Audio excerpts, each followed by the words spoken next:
여러분 안녕하세요. 오늘은 10월 4일 금요일입니다. 오늘도 좋아서 나는 큐티 나눔 시간이고요.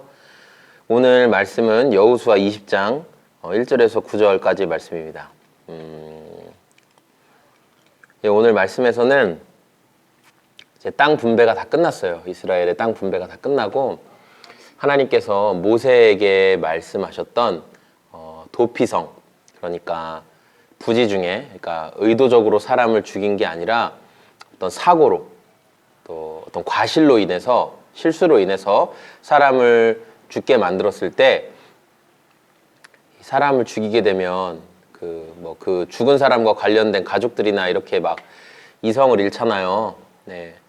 그러니까 정확하게 또 객관적으로 또 시시비비를 따지기 전에 어떤 살해나 죽음을 당할 수 있고 또 어떤 어려움을 겪을 수 있기 때문에 그 부지 중에 살인한 사람이 도망가서 머물 수 있는 성, 그 성을 정하라고 하셨어요. 하나님이 모세에게. 그래서 그 일을 이제 여호수아가 감당하는 거죠. 그러면서 이제 도피성의 위치를 이렇게 하나님께서 지정해 주신 거예요. 그래서 이렇게 도피성을 보면 이렇게 해서 이렇게 기준으로 이렇게 하나, 둘, 셋, 넷, 다섯, 여섯, 7개 이렇게 도피성이 쫙 이렇게 되어 있어요.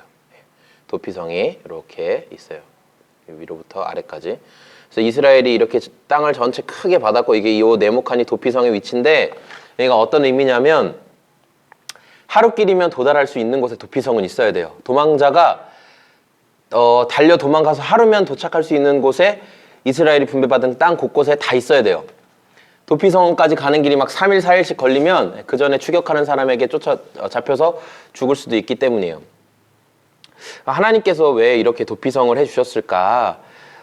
당연히 이 하나님께서 도피성이라는 것을 통해서 이스라엘 사람들의 이런 고의로 흘린 피가 아닌 것들에 대해서는 보호해 주시려는 하나님의 의도, 그런 또 법적인, 제도적인 장치를 마련해 주신 것도 있지만 저는 이제 이스라엘 사람들 입장에서 한번 생각을 해봤거든요. 오늘 말씀을. 그러니까 이런 것 같아요. 여러분, 우리가 낚시하시는 분들 있잖아요. 낚시하거나 또는 그 사냥하시는 분들 있잖아요.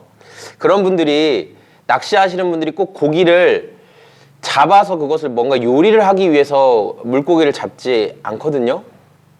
사냥하시는 분들이 꼭 사냥을 한 그 포획물을 어떤 요리를 하기 위해서, 나의 식자재로 사용하기 위해서 잡지 않아요. 그럼 왜 잡죠? 왜 낚시하러 막 새벽이고 밤이고 다니고 사냥하러 막 그 험한 숲속을 왜 막 다니는 줄 아세요?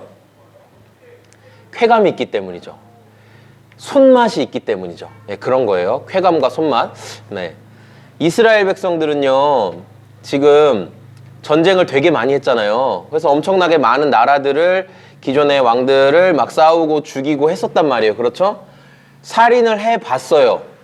하나님을 위한 전쟁이었지만 살인을 해봤다고요. 사람을 죽여봤어요. 사람 죽이는 느낌이 어떤 건 줄 알아요. 네. 자, 그런데 어떤 사람과 이렇게 말다툼이 났다든지, 네. 아니면 어떤 좀 어려운 상황이 생겼다든지, 그런데 그럴 때 사람을 죽여봤던 사람은 그때도 막 마음이 엄청 절제가 되고 막 인내를 잘하고 그렇게 할까요? 아니면 그 욱하는 감정이 한번 확 올라올 수도 있을까요? 저는 확 올라올 수도 있다는 생각을 하게 됐어요. 왜냐하면 내 손에 그 피를 묻혀 보았기 때문에. 네. 하나님은 그것을 예방하기 위해서라도 혹여 그렇게 전쟁에 익숙했던, 전쟁을 한참 치르면서 그 전쟁의 맛을 알았던 이스라엘이 혹여 이제 함께 살아가야 될 자기 주변의 이웃들과의 관계 속에서도 이런 문제나 어려움이 생겼을 때 이 우발적인 화를 참지 못하고 이렇게 탁 위해를 가할 수 있을까? 하나님께서 이런 장치를 마련해 놓으신 것이 아닌가라는 묵상을 좀 덩달아 하게 됐어요. 왜냐하면 우리의 습관적인 어떤 것들이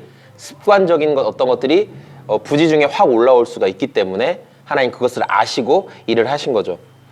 그리고 이 도피성이 너무나 감사한 것은 이스라엘 백성도 외국인도 동일하게 그 도피성으로 피하면 일단 재판이 온전히 진행될 때까지 보장을 받고 이 사람이 부지 중에 자기가 의도적으로 그렇게 한 것이 아니라 과실 중에, 그러니까 화가 너무 나서 에이 하고 탁 했는데 그게 그 사람의 급소에 맞아서 죽었다든지, 그거 일부러 죽이려고 칼로 찌른 게 아니에요.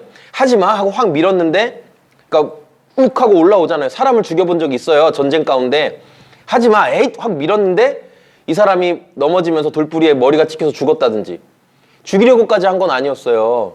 그렇죠? 그런데 살인 사건이 났다고요. 사망 사고가. 하나님 그것을 헤아리신다는 거예요. 그래서 이스라엘인과 외국인이 동일하게 거기로 피하기만 하면 살 수 있었다. 재판을 받을 때까지 보호받을 수 있었고, 재판을 통해서 이 사람이 우발적으로 그런 것이다, 죽이려는 의도로 한 것이 아니다라는 게 판결이 되어지면 그 대제사장이 죽을 때까지 도피성에 머물러 있다가 대제사장이 죽으면 이제 그 대제사장의 죽음이 하나님 앞에 죄값으로 여겨지기 때문에, 네, 이게 이제 우리가 신약적으로 가면 우리의 대제사장, 우리의 죄값을 대신해 주시는 분은 누구신가요? 이방인과 유대인들을 차별 없이 품어주시는 분은 누구신가요? 바로 예수님이시죠. 우리에게 구원을 주시는 예수님. 그러니까 예수님까지 갈 수 있지만 그냥 단순히 이 본문 안에서만 보면 하나님께서 살인을 해보았던 이스라엘 백성들에게 그런 우발적인 사고에 대한 하나님께서 보호장치를 마련해 두셨다라는 것을 묵상하게 되었어요. 저는 하나님의 헤아려 주심을 묵상했습니다. 여러분, 하나님이 우리를 헤아려 주시는 것, 이게 진짜 중요하거든요. 하나님이 우리 상황을 헤아려 주시는 것. 그러니까 우리가 하나님 앞에 진실하고 성실함으로 행하고 있다면 하나님이 우리 이 상황을 헤아려 주실 것이다. 우리가 이 믿음을 포기하지 않아야겠죠. 이 믿음을 포기하지 않고 하나님이 알아주신다, 하나님이 기억하신다, 돌보아 주신다, 이 믿음을 포기하지 않고 우리의 상황에 일어나는 많은 갈등이 있어요. 제 인생에도 많은 갈등과 어려움이 일어나요. 그러나 하나님이 헤아려 주시기를 놓치지 않고 소망하는 저와 여러분의 인생이 되었으면 좋겠습니다. 감사합니다. 저는 지금까지 청주시 서원대학교 옆에 위치한 이 소금 제작소 교회를 섬기는 공장장이었고요. 혹시 청주에서 함께 이렇게 큐티 나눔과 또 예배와 하나님 더 알아가고자 하시는 분들이 있다면 저에게 댓글이나 유튜브 영상 뭐 이런 거에 연락 주시고 하면 함께 예배를 세워가고 하나님 더 알아갔으면 좋겠습니다. 감사합니다. 안녕히 계세요.